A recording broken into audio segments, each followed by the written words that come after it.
We're back on Oh You Didn't Know, and today's topic has been the build to and now SummerSlam 1998.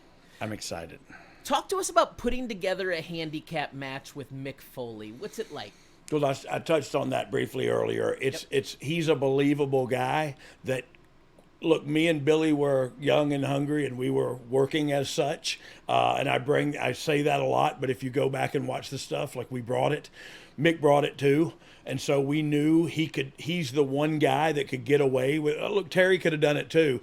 But Mick's the guy that could get away with beating up two guys in a believable fashion, especially when, the match is a hardcore or loose rules. And this one definitely was. We beat the fire out of each other. Loose rules, kind of like a loose meat sandwich. Let's roll the footage. And who doesn't love a good... You jump in there and help Mankind if you choose. Oh, hey, what about you? I remember when he used to pal around with you. Why don't you go up there and smarten him up? Tell him what Mankind always pulling his own hair out like a crazy man. Your ass better call somebody. Very short entranceway. At the Garden. Uh-oh, look at this. New York City. As you can see, we're going to take it back and kick ass. Old school. New age outlaw style. With the diggity style. Oh! Ow. Cookie sheet to the head by Foley onto both you and Billy, dropping you. You go out to the outside to go find some weapons. Yeah, we had another spot, so I had to go get this. So you brought up the short entrance. It's something actually I don't like as a spectator with the Garden, is especially back in this era. It was the emergence of sets and set design, and when you had the Garden, you never had any type of elaborate you couldn't have any set. sets like that. I don't know what we're Foley doing holding now. the chair. Dogg reaching over from the back to distract Foley as Billy comes in, and now we got a double team. Classic double team. Yeah, we were just stomping a mud hole in him and walking it dry. Walking it dry. But I'm about to just go get some weapons from the dumpster, and then I'm just going to hit people really hard with them. So that's the sheet that you brought up a couple of weeks ago. Your favorite weapon to use, the full cookie sheet style. Is that the style you like? Yes, this one right here, and look, it's an industrial style sheet that you would imagine. Oh, And the hands all the way to the side. Oh. I feel like he caught an edge on that one. Yeah, he did. I was trying to not kill him, and I think I hurt him worse. You like swinging chairs at people? Or does I do. It put I I love getting them swung at me too. That's a weird thing to say, but I'm trying to read what our shirts say. This was still while we were still doing some South Park stuff, and on the back we have something. But I would hit Mick really hard. I mean, he would hit me hard too when it was time. But that was like a bowl, like a silver serving bowl. Oh my!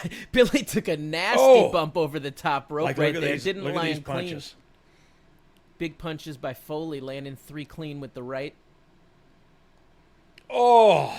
Knees, hip, and a cookie sheet. And that's one of those moments, the way you're holding your mouth, where it's like, that's not a sell. No, that really, you hurt me. You hurt me, Mankind.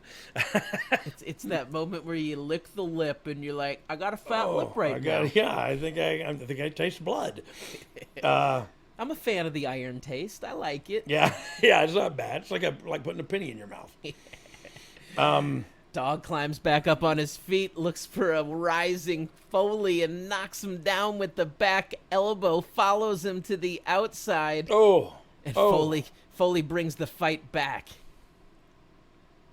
But back to Billy Gunn. I think Billy's going to be able to interfere, stops the suplex attempt, and now both of you guys just start beating the heck out of him. Oh, the back of my shirt says, oh, yeah. The back Russian of my shirt, leg sweep into the dumpster. Double into the dumpster, and his head hit so hard. The back of my shirt says place belt here. There you go. And points to my Oh, we got a shirt like that available for sale at boxofgimmicks.com, I feel like. Sure do. That's where it came from. Place belt. Here, look, Mom. No, got and a here table. come the audience's favorite things. Here comes the table. The tables. Setting these tables up and getting them out. So you're a large man, 6'5", or 6'5", 6'6", what are you? 6'5". Okay. I'm 5'5", man.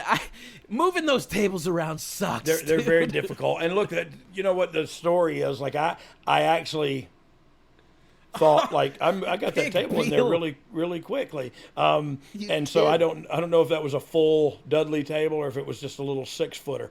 I liked Billy's bump on that Beal. He got some air. Yeah, he got some. Look, Billy's an athlete, man. He's got some hops. Tag team tandem maneuver. Side suplex into the neck breaker. Yeah, so just cover him, dog. Uno, dos, big kick. Not the Dros. Yeah, a little Dros. Just Duke the dumpster Drosy.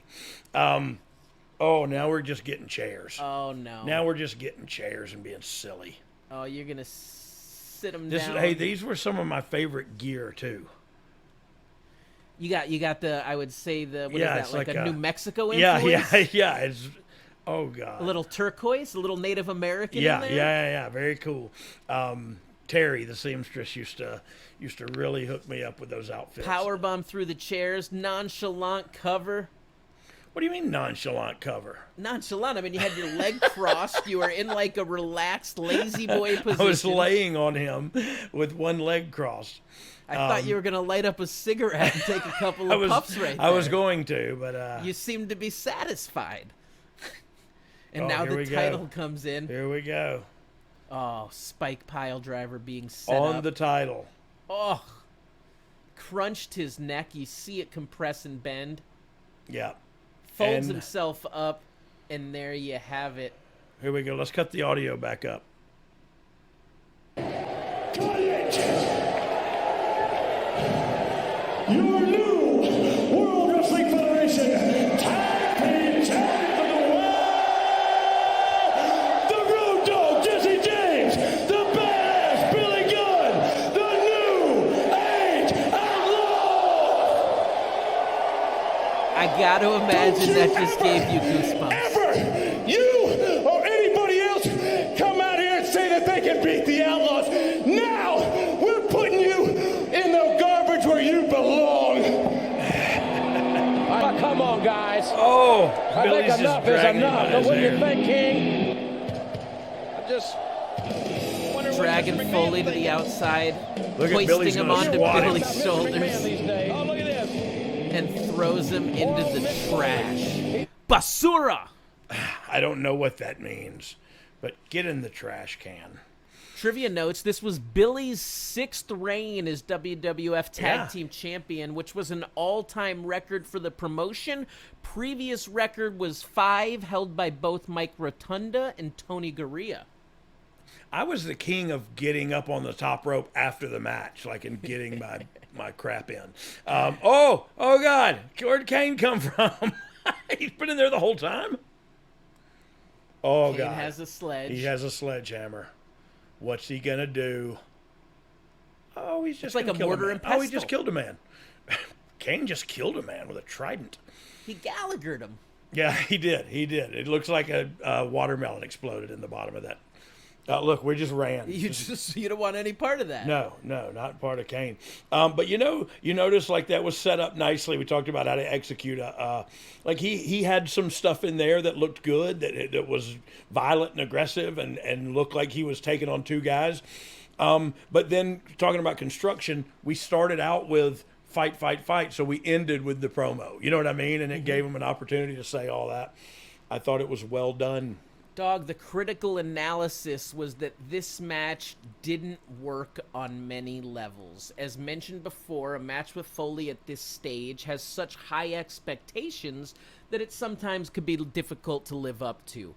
Yeah. The thought was, from our friends at the Sheets, the psychology was all screwed up because all the antics earlier in the show, from his car being destroyed to him wanting to just leave rather than wrestle, but being talked into it by a manipulative Mr. McMahon, and talking about him hitchhiking to MSG back all those years ago for the Morocco Snuka match.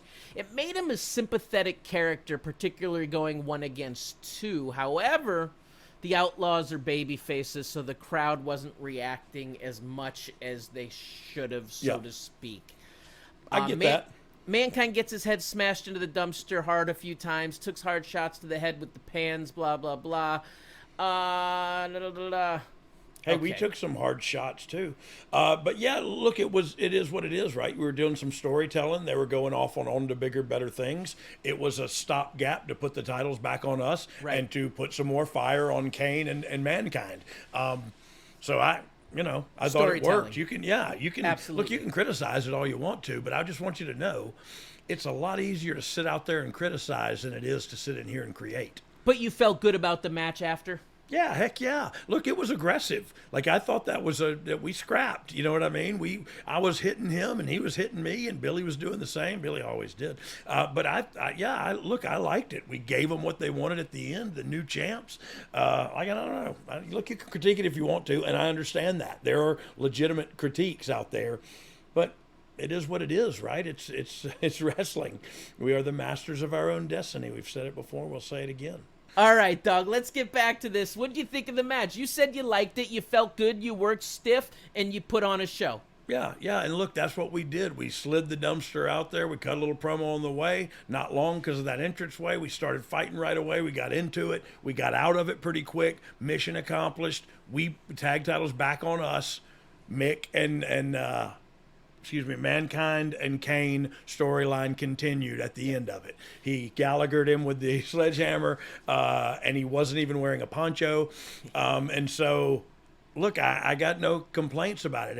If you want to sit back and criticize it, go ahead. If that makes you feel good. But I don't know. I got no critiques for it. I liked it. This is Mick's first gimmick match on pay-per-view after Hell in a Cell, and it's so difficult to follow, I'm sure. Did you guys have any sort of discussion of, I'm sure he's a guy who likes to outdo himself all the time. Well, look, there was no outdoing himself after the Hell in a Cell. There was no way to top that. So we started from there. We're not topping that. Let's not try. You know what I mean? And let's not fool ourselves into thinking we can. Let's just go out there and have a hard-hitting, hard-fighting match and get the titles off of you. Look, it wasn't perfect So he never with, came right? at you with a moment of, hey, I'm going to climb to the top and you're going to push me off and I'm going to take the dumpster from there. No. We never talked about that because, look, he'd also just come off of the Hell in a Cell match. Right. So he's... while he's cleared to continue and work, he's not in the best shape of his life. He fell from 3 stories high. But so look, we wanted to take it easy. Mission accomplished. Tag titles back on the New Age Outlaws. Mankind and Kane. Story rolls on. But let's get to some fan questions, Dogg, because Austin Williams has a question for you. Hey, Dubs. It goes like this. When you looked at this match on the card, did you feel like this was going to knock it out of the park when you first seen it? So thus the handicap match. The handicap match. No. I mean, I didn't think we were going to hit it out of the park, but I thought we were going to get a good piece of business done. And I think we did. But no, it's we do the best we can with a handicap match, you know what I mean? And yes, we're going to beat the guy because there's 2 of us and we're using weapons and all that, but how can we make it competitive? That was the biggest thing to me, is let's make this competitive and not just we just kill the guy, you know? So that was the challenge for me. I did not think it would be a 5-star match. I never, one time ever in my career, and if I did, please run me over with a car. Have I ever thought, we're going to go out and have a 5-star match? No, I just had to try. I just tried to have the best match I could have and entertain the people and make a connection with them, all while doing that, you know?